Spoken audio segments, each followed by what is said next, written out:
नमस्कार दर्शक हो, पूज्यनगरी न्यूज मध्ये आपल्या सगळ्या दर्शकांचे अगदी मनापासून स्वागत। आपण पाहत आहात पूज्यनगरी न्यूज। पूज्यनगरी न्यूज मध्ये आपले स्वागत आहे। परंडा तालुक्यातील महत्त्वाच्या घडामोडी।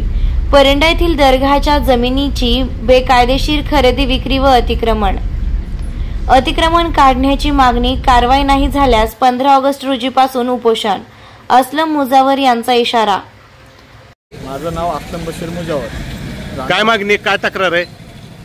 हजरत ख्वाजा बद्रुद्दीन दर्गाचे जे इनामी जमीन आहे त्या सोनारी रोडला आणि पाचपिपळ्या रोडला, तिथं लोकांनी असं बेकायदेशीर अतिक्रमण केलं आहे। त्याच्यावर त्यांची बेकायदेशीर विक्री चालू आहे। आता फक्त एकच माझं म्हणणं आहे की बाबा जे सगळे त्यांच्यावर कारवाई करण्यात यावी आणि जे ते आहे ते जेवढं अतिक्रमण केलं आहे तेवढं सगळं मोकळं करण्यात यावं।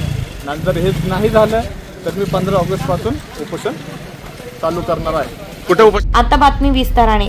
परंडा येथील हजरत ख्वाजा बद्रुद्दीन दर्गाच्या इनामी जमिनीची बेकायदेशीर खरेदी विक्री व अतिक्रमण करणाऱ्यावर कारवाई करावी, अन्यथा 15 ऑगस्ट पासून बेमुदत उपोषण करण्याचा इशारा असलम मुजावर यांनी दिला आहे। तहसीलदार मार्फत जिल्हाधिकारी यांना दिलेल्या निवेदनात म्हटलं आहे की परंडा येथील दर्गा इनामी जमिनीच्या गट नंबर 241 मध्ये सोनारी रोड व पाचपिंपळा रोड लगतच्या जमिनीची बेकायदेशीर खरेदी विक्री करण्यात आली आहे। तसेच सोनारी रोडच्या दोन्ही बाजूस अतिक्रमण करून शेड मारून व्यवसाय सुरू केलेला आहे। इनामी जमिनीवरील अतिक्रमण 15 दिवसात काढण्यात यावे, अन्यथा दिनांक 15 ऑगस्ट रोजी पासून परंडा तहसील कार्यालयासमोर बेमुदत उपोषण करण्यात येईल। निवेदनाची प्रत जिल्हा वक्फ बोर्ड अधिकारी परंडा पोलीस ठाणे यांना देण्यात आली आहे। महालक्ष्मी कन्स्ट्रक्शन विना रॅम्प 50 फूट विहीर व शेततळ्याचे खोदकाम योग्य दरात करून मिळेल। पत्ता वडनेर, तालुका परंडा। संपर्क 907542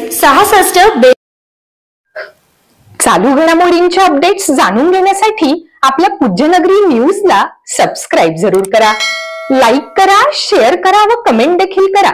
बेल आयकॉनवर प्रेस करा व नोटिफिकेशन्स मिळवा।